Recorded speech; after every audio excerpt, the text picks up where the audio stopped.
Bonjour bien-aimé de le Seigneur, jeudi Mokolo Malamu. Sois béni parce que tu as reçu la grâce de Dieu d'être debout ce matin. Nous disons merci à Dieu qui nous aime. Nous sommes en train de continuer ce beau thème, l'âme, le corps, l'âme et l'esprit. Et ce matin, nous voulons parler de l'esprit. L'esprit, dans la conception chrétienne, est la dimension la plus profonde de l'être humain, celle qui permet la communion directe avec Dieu. Elle est le principe de vie insufflé par Dieu. Nous venons cela dans Genèse 2, chapitre 7, que je t'encourage de prendre et de lire avec moi. Genèse chapitre 2, verset 7, que nous allons tous lire ensemble. Dieu est merveilleux. La Bible dit: L'Éternel Dieu forma l'homme de la poussière de la terre. Il souffla dans ses narines un souffle de vie, et l'homme devient un être vivant. Il souffla dans ses narines un souffle de vie. L'esprit est le souffle que Dieu a soufflé en nous. Le Seigneur te donne vie au corps qui est terre à l'origine. Le Seigneur prit la terre et forma le corps. Mais pour que le corps ait la vie, il faut qu'il y ait l'esprit. L'esprit soufflé par Dieu, c'est ça qui nous donne la vie. C'est ça qui fait de nous ce que nous sommes. Et le lieu où l'esprit reçoit la révélation, l'esprit, c'est le lieu où l'homme reçoit la révélation, la foi et la direction divine. L'homme est distinct de l'âme et du corps. Mais l'esprit les anime et les oriente vers Dieu. L'homme a l'âme et le corps. Et c'est notre esprit qui nous amène vers Dieu. Lorsque nous sommes en train de voir ici que Dieu est esprit, comme dit Jean 4, à partir du verset 20, quand Jésus s'entretient avec cette femme samaritaine, il dit: l'heure est arrivée où les vrais adorateurs adoreront le Père en esprit et en vérité, parce que le Père est en esprit. Et si tu veux vraiment connaître la volonté de Dieu, si tu veux vraiment vivre Dieu, il faut que ton esprit soit connecté avec le Seigneur. Nous avons dit hier que l'âme est au milieu. L'âme soupire entre les choses de ce monde et les choses spirituelles. Mais ce que nous savons, que ce qui est plus important, c'est les choses spirituelles, puisque la Bible nous dit: cherchez premièrement le royaume des cieux et le reste vous sera donné. Les choses de ce monde dont nous avons besoin sont temporaires, parce que tu as besoin du travail, mais tu ne peux pas travailler jusqu'à la mort. Tu as besoin d'une voiture, mais tu ne peux pas conduire jusqu'à un certain âge. Tu as besoin de manger, mais à un moment tu atteins la satiété. La nourriture pour laquelle tu transpirais, tu tremblais quand on te la présente, souvent après avoir avalé quelques gorgées, tu n'arrives plus à manger. Donc le corps, l'âme ont des besoins qui sont limités, mais l'esprit, lui, a des besoins qui sont illimités. Illimités. Nous grandissons en esprit. Voilà pourquoi cette année est appelée l'année de la croissance spirituelle, l'année de la discipline spirituelle, Lorsque nous nous disciplinons spirituellement, plus nous nous disciplinons spirituellement, plus nous voyons la main de Dieu, plus nous voyons la grâce de Dieu, plus nous voyons la gloire de Dieu. Et le Seigneur continue à nous amener vers des dimensions extraordinaires. Oh bien-aimé, ce soir, je t'invite à comprendre que le Seigneur, c'est celui qui t'aime. Le Seigneur, c'est celui qui t'accorde la vie. Le Seigneur, c'est celui qui t'accorde la bénédiction. Le Seigneur, c'est celui qui ouvre les écluses du ciel pour te bénir. Mais il veut que ça se passe en esprit avec toi. Et comment tu vas vivre en esprit? Mais c'est passer beaucoup d'intimité avec lui. Avec Dieu, il n'y a plus d'intermédiaire. Il veut que toi et lui, vous développez une relation d'intimité. Oui, les hommes de Dieu, nous sommes là pour t'aider. pour t'enseigner la parole, mais prends le temps de confesser tes péchés. Prends le temps de revenir vers le Seigneur et de passer beaucoup de moments avec lui. Tu t'enfermes quelque part, tu pries, tu adores. Pas seulement pour demander, dis Seigneur, je veux voir, je veux entendre ta voix, je veux voir ta gloire, je veux la vivre. Et tu verras que le Seigneur va t'amener sous d'autres dimensions. Que le Seigneur qui nous a donné cette parole nous aide à la comprendre et à la mettre en pratique. Dans le nom de Jésus. Amen. Sois béni, bien-aimé, que le Seigneur te fortifie. Bye bye. Passe un bon jeudi malamu. Bye bye.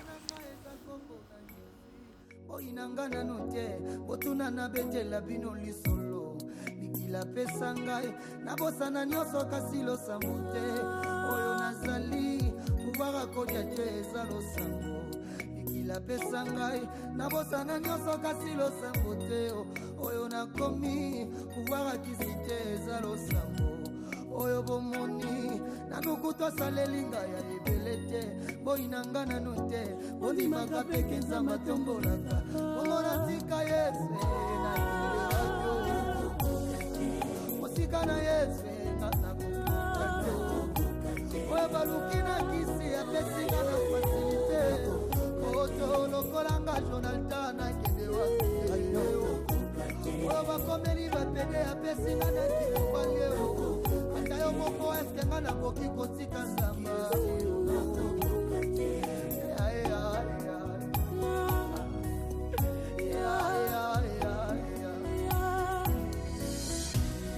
ayamiswetangi elikia ekomi okoma mokuse shwa ya kosala eza te nabotama mpo nazala molongi vi ya balongi etikala jamai kozala fasile bazobeta ye me bazokotisa ye na saison na ye vi ya bajoseph etikala jamai kozala fasilo bazoteka ye me bazokotisa ye na saison na ye ozoluka oboma ngai yebake naza mwana na nzambe bitumba ozoluka banabundaka te yesu abundaka ozoluka oboma ngai yebake naza mwana na nzambe o bitumba ozoluka banabundaka te yesu abundaka bomona tika yesu nakende wapyo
lelo te nakokoka te bango balobi na simbikisi na justifie nanate elevation oyo balobi euti na lote na justifie nananyo aya na ngai sise oyo balobi makila mokote na justifie nananyo yebi motema na kondo yebi motema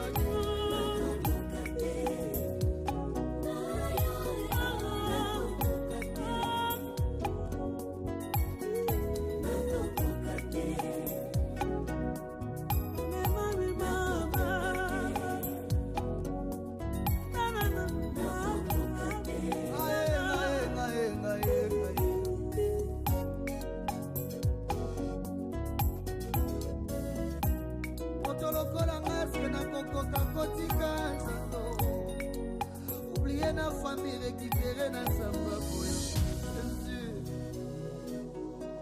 la réalité na kokoka te Je suis sincère na kokoka te. Ata satana yebi na kokoka te. Je suis sincère na kokoka te. Yemoko pe satana kokaka te. Osika na Nzambe za facilité.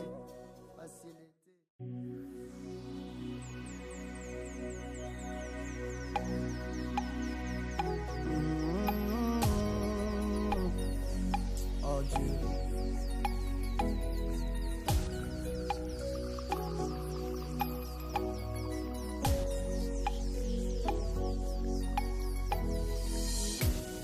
Esika na komi ezanga te Yesu ndakomi singai bobomanga nanu te botuna na betela bino lisolo akila bato te sikse na ngai eza kombo na Jésus boyinanga nanu te botuna na betela bino lisolo bikila pesa ngai nabosana nyonso kasi losambo te oyo nazali pouvoir akodia te eza losambo bikila pesa ngai nabosana nyonso kasi losambo te oyo nakomi pouvoir akisi te eza losambo oyo bomoni nanuku tosaleli ngai ya ebele te boyinanga nanu te bondimaka peke Nzambe atombolaka omona tika Yesu nakilelako osika na Yesu nakokoka te oyo baluki na kisi apesinga na fasilite oto lokolanga Jonathan nakende wapi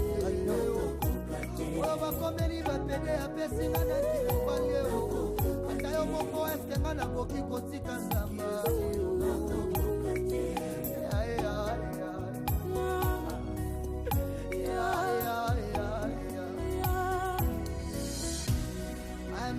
tangi elikia ekomi okoma mokuse shwa ya kosaleza te nabotama mpo nazala molongi vi ya balongi etikala jamai kozala facile bazobeta ye me bazokotisa ye na saison na ye vi ya bajoseph etikala jamai kozala facile bazoteka ye me bazokotisa ye na saison na ye ozoluka bomangai yebake naza mwana na Nzambe bitumbo ozoluka banabundaka te Yesu abundaka ozoluka bomangai yebake naza mwana na Nzambe bitumbo ozoluka banabundaka te Yesu abundaka bomona tika Yesu nakende rapio